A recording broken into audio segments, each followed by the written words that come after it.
You कैसे हो आप लोग? आई थिंक सब आप लोग अच्छे हो गए। काफी दिन बाद मैं आया हूँ। ठीक है, कुछ इश्यू हो गए थे, उसको सॉर्ट आउट कर रहा था, इस कारण से थोड़ा आने में दिक्कत हो गई। ठीक है, बट आई बैक नाउ। सो काफी लोगों का, स्टूडेंट्स का काफी डिमांड आया मेरे व्हाट्सएप पर, काफी कुछ आ गए हैं। ठीक है, तो उनको क्या है कि कुछ ऐसे स्टूडेंट है जिनको की एग्जाम देने हैं, फाइनल एग्जाम देने हैं, बोर्ड का नहीं कहीं और का। ठीक है, तो उनके लिए उनका डिमांड था क्या, ठीक है, कि ह्यूमन नेफ्रोलॉजी यानी कि एक्सक्रीटरी सिस्टम के ऊपर एक वीडियो सॉर्ट आउट कर दीजिए। ठीक है, तो आज मैं सिर्फ उन्हीं के लिए आया हूं, है ना, उन्हीं के लिए मैं आज वीडियो कर रहा हूं। ठीक है, तो चलिए मैं आज करता हूं आपको एक्सक्रीटरी सिस्टम से। ठीक है, एक्सक्रीटरी सिस्टम देखिए, एक्सक्रीटरी सिस्टम होते हैं क्या, यानी कि it is a process removing the unwanted substances which are produced inside the body due to the metabolic activities is called excretion. Simple सी बात है। ठीक है, यानी कि ये हो गए क्या, removing of the harmful unwanted substances from the body। ठीक है, ये कहलाए एक्सक्रीशन, है ना। अब क्या है कि पूरे ऑर्गेनिज्म को अलग अलग स्टैंडर्डाइज किया गया है on the basis of their excretion. ठीक है, कुछ ऑर्गेनिज्म ऐसे हैं, देखिए एक एक्सक्रीशन कहां से होता है, एक्सक्रीशन का सिंपल मीनिंग क्या होता है, प्यूरिफिकेशन। ठीक है, तो हमारे पास प्यूरिफिकेशन के दो सिंबल हैं। एक है आपका लंग्स जो ऑक्सीजन को प्यूरिफाई यानी कि ब्लड को प्यूरिफाई करता है ऑक्सीजन और डीऑक्सीजनेशन में। ठीक है, और एक है आपका क्या, किडनी, जो कि ब्लड को तो प्यूरिफाई करता है, जो सब्सटेंसेस इंपॉर्टेंट है मेरे लिए उनको बॉडी के अंदर रखता है, जो सब्सटेंसेस वेस्टेज है उनको बाहर थ्रो आउट करने में हेल्प करता है। तो ये अलग अलग सेपरेट है दोनों। ठीक है, तो हम लोग बात करेंगे यस, ठीक है, एक्सक्रीटरी सिस्टम में ओनली किडनी। ठीक है, किडनी के बारे में। तो removing of the harmful unwanted substances from the body, है ना। अब इसको बॉडी में पूरे ऑर्गेनिज्म को, यानी कि all the organism are categorise into 3 group on the basis of removing of substances। ठीक है, ये तो on the basis of removing of the substances all the organisms categorized into the 3 state। 1 आपका क्या है, ठीक है, एमिनोटेलिज्म। ठीक है, सेकेंड है आपका यूरियोटेलिज्म और थर्ड है आपका क्या, यूरिकोटेलिज्म। लेकिन काफी बुक्स में आपको क्या मिलेंगे, एमाइनोटेलिज्म भी मिलेंगे। ठीक है, उसके बाद आपको मिलेंगे क्या, जैसे एमाइनोटेलिज्म हो गया। ठीक है, बहुत सारे मिलेंगे, जैसे हाइड्रोटेलिज्म। ठीक है, हाइड्रोटेलिज्म में मिलेंगे। साथ में आपको कुछ ऐसे मिलेंगे जैसे कि ग्लाइकोटेलिज्म। ठीक है, ये भी आपको मिलेंगे, बट जनरली हम लोगों को क्या है, 1 2 3 और ये ज्यादा से ज्यादा हुआ तो एमिनोटेलिज्म ये पढ़ना है। ठीक है, ये तो चलते हैं इनके बेसिस पर। कहां चला गया भाई डस्टर। ठीक है, तो ये एमाइनोटेलिज्म। अब इनके बाद देखिए, हम लोग कुछ भी खाना खाते हैं, ठीक है, देखिए हमारा बॉडी है ये। ठीक है, ये कौन है जानते हैं, ये हमारे सेल है ना। तो सेल के अंदर क्या होता है कि हम लोग, ये ग्लूकोज होता है। ग्लूकोज क्या होता है, ऑक्सीजेशन होता है। ठीक है, ऑक्सीडेशन होने के बाद यहां पर आपका एटीपी का फॉर्मेशन होता है, जिसको हम लोग एनर्जी कहते हैं। ठीक है, लेकिन एनर्जी के साथ साथ कुछ वेस्टेज भी फॉर्म्ड होते हैं। ठीक है, तो इसी वेस्टेज को रिमूविंग करने के प्रोसेस को कहते हैं क्या, एक्सक्रीशन। इसी वेस्टेज को है ना। तो वेस्टेज को एक्सक्रीट आउट करने का अलग अलग तरीका है। बहुत सारे ऑर्गेनिज्म है जिनको हम लोग अलग अलग बेसिस पर ये वेस्टेज के कर सकते हैं। ठीक है, चलिए अब देखते हैं यहाँ वेस्टेज। तो पहले हम लोग देखते हैं क्या वेस्टेज होते हैं क्या। ठीक है, कौन कौन से वेस्टेज होते हैं। तो जैसे आपको कौन कौन से वेस्टेज, मेटाबॉलिक वेस्टेज। ठीक है, पहले देख लेते हैं मेटाबॉलिक एक्टिविटी। ठीक है, यानी कि ऑल द मेटाबॉलिक एक्टिविटी कहते हैं all the activity happen inside the cell for the formation of the energy as well as wastage. ठीक है, यानी कि मेटाबॉलिक एक्टिविटी एक ऐसा केमिकल एक्टिविटी है, केमिकल रिएक्शन है जो हमारे सेल के अंदर होते हैं और उसमें हमारे लिए कुछ यूजफुल सब्सटेंस बनते हैं और कुछ वेस्ट सब्सटेंसेस बनते हैं। ठीक है, तो यूजफुल सब्सटेंसेस को तो हम लोग यूज कर लेते हैं for the formation of energy, लेकिन जो वेस्टेज सब्सटेंसेस होते हैं ना उनको बॉडी से बाहर निकालने का तरीका है। ठीक है, जैसे यहां पर C6H12O6 अगर इसको हम लोग ऑक्सीजनेट कर दें तो CO2 प्लस H2O और प्लस ATP बनेंगे। ठीक है, तो ये क्या हो गया, ये तो हमारा क्या हो गया, ये वेस्टेज हो गया। ठीक है, ये वेस्टेज हो गया। दूसरा जैसे आपको क्या था, ये आपका NH2COOH, ठीक है, R और ये H है ना, तो ये हो गया, ये आपका हो गया। ठीक है, और ये हो गया। ठीक है, तीसरा आपका क्या होगा, जैसे कि बहुत सारे क्रिएटिनिन, ठीक है, या क्रिटीन, ये सब है ना, तो ये सब भी वेस्टेज है ना, तो इनके वेस्टेज की रिमूविंग को ही हम लोग कर पढ़ते हैं आज। ठीक है, तो चलो ये मेटाबॉलिक एक्टिविटी क्लियर हुआ ना, है ना। चलो मेटाबॉलिक एक्टिविटी, तो इस तरह से मेटाबॉलिक एक्टिविटी होंगे। तो थोड़ा मैं दिखा देता हूं कैसे। देखो जैसे हमारे बॉडी में 3 तरह के मेनली वेस्टेज होते हैं। वेस्टेज कौन कौन, एक होता है CO2, ठीक है, एक होता है आपका NH2C, ठीक है, NH2C, ठीक है, COOH, ठीक है, R और ये H, और एक होता है आपका क्रिएटिनिन। देखिए कुछ प्रोटीनेशियस सब्सटेंसेस भी ऐसे हैं, याद रखिएगा। ठीक है, हमारे बॉडी में कभी भी ये, अभी मैं ये बताता हूं। ठीक है, जैसे हम लोगों ने रिस्पायरेशन किया, ठीक है, रिस्पायरेशन किया तो यहां पर CO2 का फॉर्मेशन होते हैं जो कि क्या है, वेस्टेज है। तो इनका तो बॉडी के थ्रू यानी कि हमारे लंग्स ने इसको प्यूरिफाई कर देता है, तो इसको हम लोगों को ज्यादा नहीं पढ़ना। मेन आपका है यहां पर, ठीक है, ये है आपका अमाइनो एसिड। ठीक है, तो अमाइनो एसिड से कैसे हम लोग वेस्टेज निकलता है, क्योंकि हम लोगों के बॉडी में क्या होता है, कार्बोहाइड्रेट्स और फैट जो होता है वो एनर्जी दे देता है, लेकिन प्रोटीन ऐसा चीज है जो कि एनर्जी नहीं देता है। ठीक है, लेकिन कभी कभी क्या होता है कि जब वो ब्रेकडाउन होता है ना, तो उसमें कुछ एनर्जी वाले सब्सटेंस भी निकल जाते हैं और कुछ नॉन एनर्जी वाले सब्सटेंस। तो एनर्जी वाले सब्सटेंस जो होते हैं ना वो हमारे लिए यूजफुल हो जाते हैं, और जो नॉन एनर्जी वाले सब्सटेंस होते हैं वो वेस्टेज हो जाते हैं। ठीक है, चलिए तो ये चीज हो गया। अब देखो यहाँ पर हम लोग वेस्टेज में मेनली अभी हम लोग पढ़ेंगे क्या, एमाइनो एसिड के बारे में। ठीक है,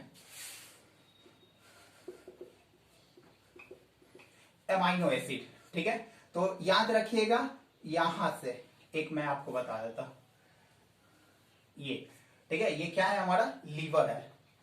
ठीक है, तो लीवर में क्या होता है कि लीवर में आपका यहां पर जैसे प्रोटीन होते हैं। ठीक है, तो प्रोटीन जो होता है वो एमाइनो एसिड का ब्रेकडाउन होता है। यहां पर एमाइनो एसिड ब्रेकडाउन क्या होता है ना कि जब हमारे बॉडी में जरूरत से ज्यादा प्रोटीन बन जाते हैं ना, तो वो लीवर में जाकर ब्रेकडाउन होता है। ठीक है, ताकि उसको कंट्रोल किया जा सके और उससे एनर्जी प्रोवाइड किया जा सके। मैंने अपने फेसबुक आईडी पर यह क्वेश्चन बहुत बार पूछा है कि प्रोटीन गिव अस एनर्जी और नॉट गिव अस, एक भी रिप्लाई नहीं आया अभी तक। ठीक है, बट होप शो अब आएंगे, है ना। तो ये अमाइनो एसिड, तो यहां पर क्या होता है, प्रोटीन जब ब्रेकडाउन होते हैं तो इसमें एक साइकिल चलता है। जैसे कि यहां पर क्या हो गया, NH3COOH, ठीक है, R और ये H, है ना। तो इसमें 2 ग्रुप हैं। कौन कौन सा ग्रुप है, एक है आपका ये ग्रुप और ये है आपका ये ग्रुप, है ना। तो क्या होते हैं ये वाला ग्रुप, तो क्या करते हैं हमको एनर्जी दे देते हैं, ठीक है, तो ये यूज हो जाते हैं। लेकिन ये वाला जो ग्रुप है ना, ठीक है, ये NH2 है ना, ये वाला है जो वो क्या होता है वेस्टेज हो जाते हैं, वेस्टेज, ठीक है, ये वेस्टेज हो जाता है। तो ये बहुत हार्मफुल होते हैं हमारे बॉडी के लिए। तो आखिर हार्मफुल चीज को हम अपने बॉडी में रखें क्यों? तो इसको बॉडी से निकालने के प्रोसेस को ही कहते हैं क्या? एक्सक्रीशन, ठीक है। तो चलिए, तो ये हो गया। याद रखिएगा ये डायरेक्ट हमारे बॉडी से नहीं निकलते हैं, ये हमारे बॉडी से यूरिन के फॉर्म में निकलते हैं। तो यहां पर लीवर में क्या चलता है, ये NH आता है, ठीक है, यहां पर एक साइकिल चलता है जिसको यूरिया साइकिल कहते हैं, ठीक है। और यूरिया साइकिल में फॉर्मेशन होता है यूरिया का, और ये यूरिया जो हमारे बॉडी से फ्लो आउट होता है, ठीक है, ये फ्लो आउट होता है ना। इस तरह से इनका चलता है फंक्शन। क्लियर? तो मैं बता रहा हूं अभी कैसे कैसे होते हैं। ये क्लियर हुआ ना? चलो, तो ये हो गए। अब देखो यहां पर ये, तो इस तरह से हमारे बॉडी में होते हैं। तो यहां पर हम लोगों को एमिनो एसिड का फॉर्मेशन कैसे हुआ, तो इस तरह से कार्बन जो है वो NH, तो यहां पर 3 तरह के मैंने बताया था, क्या? एमिनोटेलिज्म, ठीक है, यूरोटेलिज्म और यूरिकोटेलिज्म, ठीक है। तो यहां पर यानी कि ammonotelism are those organisms which are completely responsible for the excretion of the ammonia, ठीक है, अमोनिया। याद रखिएगा, अमोनिया के एक्सक्रीशन में जो रिस्पॉन्सिबल ऑर्गेनिज्म होते हैं ना, वो सब के सब एमिनोटेलिज्म कहलाते हैं, ठीक है। ये और एमिनोटेलिज्म जो होते हैं ना, ये बहुत ही टॉक्सिक है। तो चलिए इसमें हम लोग एमिनो एसिड के बारे में पढ़ते हैं, ठीक है। अमोनिया, ठीक है। तो it is very very highly toxic substances, ठीक है, which needed much water to remove from body. Okay, it is almost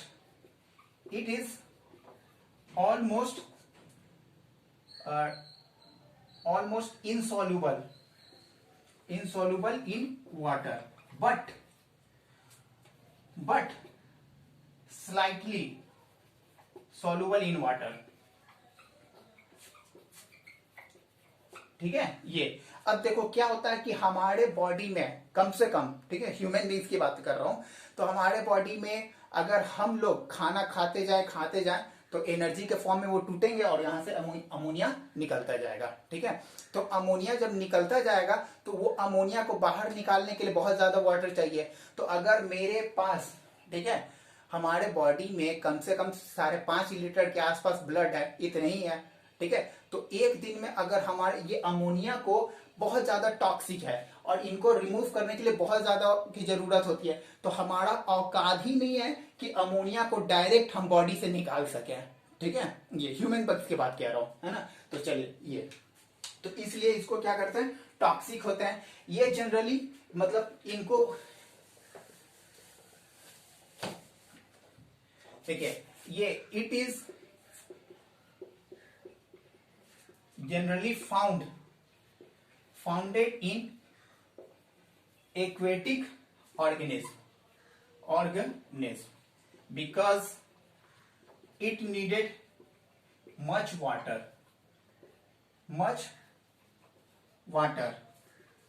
for removing, ठीक है। ये इसलिए फिशेस वगैरह जितने भी है, ऑलमोस्ट फिशेस जो है उनमें आपका एमिनो, ठीक है, अमोनिया होता है, अमोनिया, ठीक है। ये ताकि ये पानी पिए और तुरंत एक्सक्रीट कर दे, पानी पिए तुरंत एक्सक्रीट कर दे, ठीक है। तो जितने भी एक्वेटिक एनिमल है, ऑलमोस्ट सबकी बात मैं नहीं कर रहा हूं, ऑलमोस्ट, जैसे फिशेस, ठीक है, फिशेस, ठीक है, ये लोग क्या करते हैं, एमिनोटेलिज्म होते हैं, तो ये बॉडी से बाहर निकल जाते हैं, है ना। आपका बहुत सारे एग्जांपल्स मैं दूंगा, ठीक है। तो ये एमिनोटेलिज्म हो गया। उसके बाद देखिए एमिनोटेलिज्म के बाद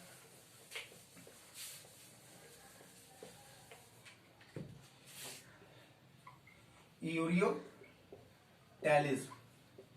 ठीक है, यानी कि it is a group of organism which have capacity to remove of urea into water, urea through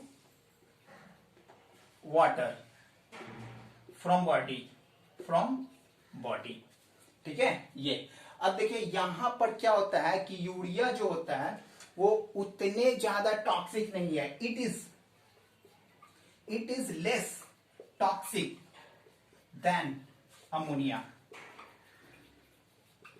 ठीक है, बहुत कम टॉक्सिक होते हैं, इतने टॉक्सिक होते हैं कि ये जनरली हार्मफुल नहीं होता है, बट अगर ये बॉडी वेस्टेज हैं तो डेफिनेटली कुछ ना कुछ हार्म करेंगे ही, ठीक है, तो ये हार्म्स तो करते हैं, है ना, तो ये और not much needed water for removing of wastage,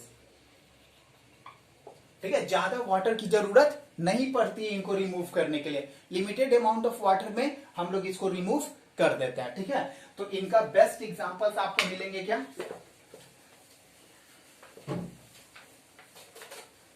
ठीक है, एग्जांपल्स में आ जाएंगे आपका ह्यूमन बींग्स, ठीक है, याद रखिएगा एलिफेंट वगैरह भी सब इसी में आते हैं, ठीक है। तो ह्यूमन बींग्स, देखिए मेनली हम लोग ह्यूमन बींग्स का पढ़ेंगे इसलिए, तो यहाँ ह्यूमन बींग्स आ जाते हैं। अब देखिए ह्यूमन बींग्स में क्या होते हैं, ठीक है, कि यूरिकोटेलिज्म होता है, यानी कि ये यूरिया जो होता है ना, यानी कि NH2CCOOHR और ये CH, ठीक है, ये वाला फॉर्म जो है ना वही कन्वर्ट हो जाता है किसमें, NH3, जिसको हम लोग कहते हैं क्या, अमोनिया, ठीक है, अमोनिया, और ये अमोनिया जो कन्वर्ट हो जाते हैं यूरिया में, ठीक है। तो इसलिए क्या करते हैं कि हमारे बॉडी में तो बनते हैं अमोनिया, लेकिन ये इतने ज्यादा टॉक्सिक होते हैं कि इनको डिसॉल्व करने के लिए बहुत ज्यादा अमाउंट में वाटर चाहिए, लेकिन हमारे बॉडी में तो उतना वाटर है नहीं, मुश्किल से 5.5 लीटर ब्लड है, तो कहां से 10 लीटर हम यूरिन स्टोर करेंगे, हमारे बॉडी में कम से कम 1.5 से 2 लीटर यूरिन बनते हैं डेली, ठीक है, 1.5 से 2 लीटर, पेप्सी का बोतल देखे ना, ठीक है, कोल्ड ड्रिंक्स का उतने हम लोग यूरिन डेली पास आउट कर देते हैं, तो ये तो यूरिया होते हैं, है ना, तो यूरिया क्या होते हैं कि उतने ज्यादा वाटर मतलब कंटेनर नहीं है, इनको टॉक्सिक नहीं होने के कारण ज्यादा अमाउंट में वाटर की जरूरत नहीं होती वेस्टेज निकालने के लिए, तो हम लोग अमोनिया को कन्वर्ट कर देते हैं किसमें, यूरिया में, ठीक है, ये तो यूरिया में, और ये यूरिया जो होते हैं ना वो आसानी से क्या होते हैं वाटर के थ्रू बॉडी से बाहर निकाल जाते हैं, तो जो ऑर्गेनिज्म इनको फॉलो करता है वो यूरियोटेलिज्म आ जाता है, जैसे ह्यूमन बींग्स आ गए, ठीक है, ह्यूमन बींग्स आ गए, जितने भी मैमल्स, यहाँ ह्यूमन बींग्स और मैं लिख देता हूं मैमल्स,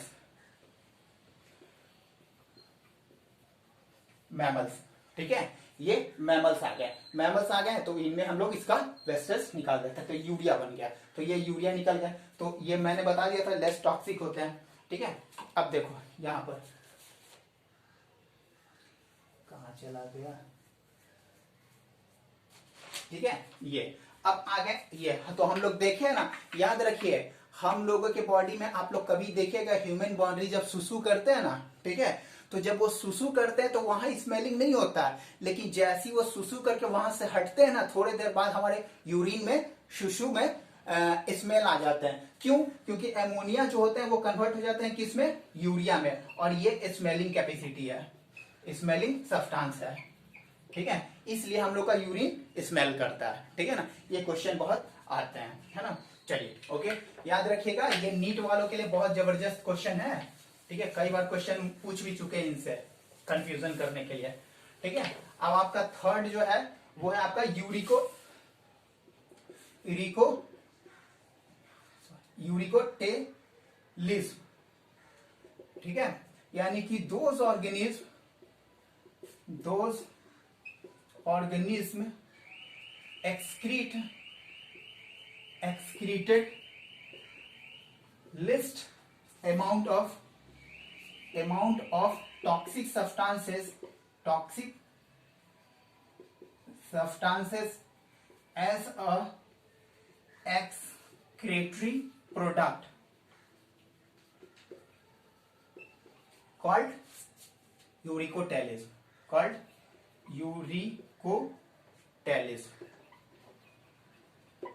ठीक है, उसको हम लोग क्या कहेंगे, यूरिकोटैलिज्म कहेंगे।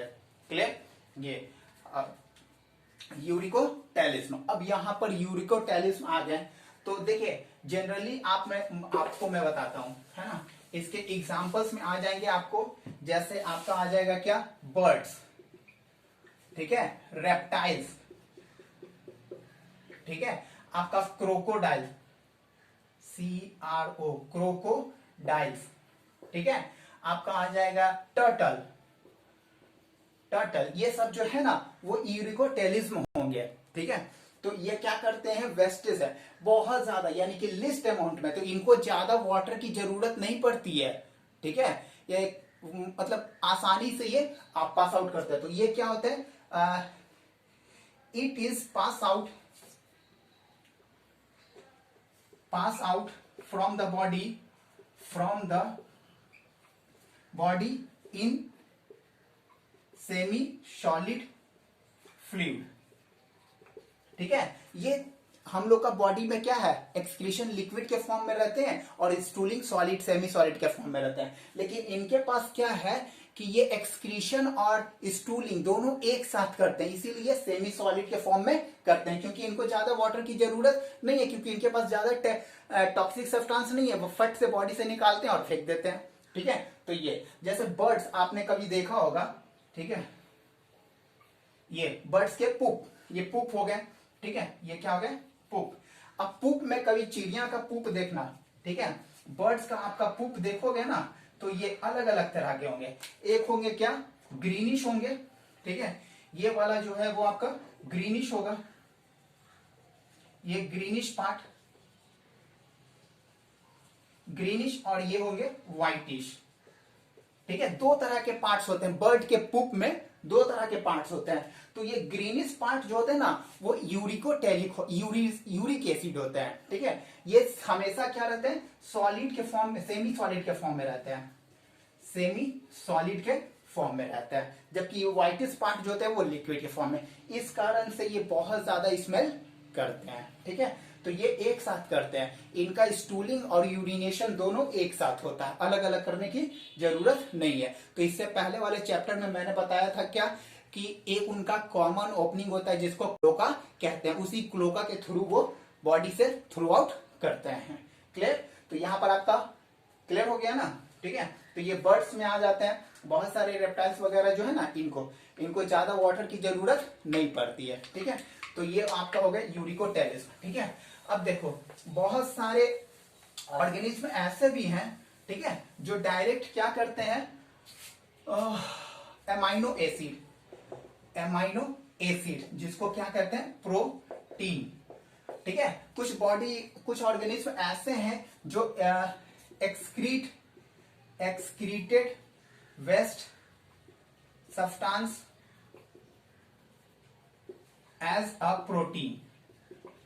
ठीक है, वो सारे के सारे ऑर्गेनिज्म जो है वो प्रोटीन के बेसिस पर क्या करते हैं, निकाल लेते हैं। ठीक है, प्रोटीन ही निकाल देते हैं, जिसके कारण वो क्या कहलाते हैं, अमाइनो, मतलब न्यूक्लिक, सॉरी ये मैं न्यूक्लिक एसिड का बता रहा था, सॉरी, न्यूक्लिक एसिड। ठीक है, दोज organism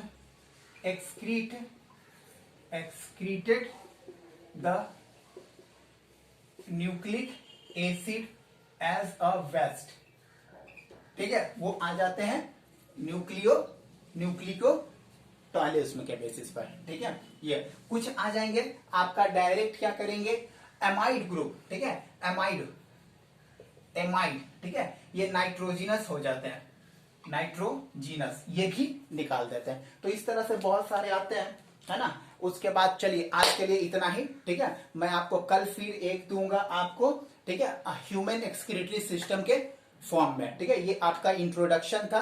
ठीक है, इस बेसिस पर तो मैं आप मेरे चैनल को सब्सक्राइब करिए भाई। चलिए, ओके, थैंक यू।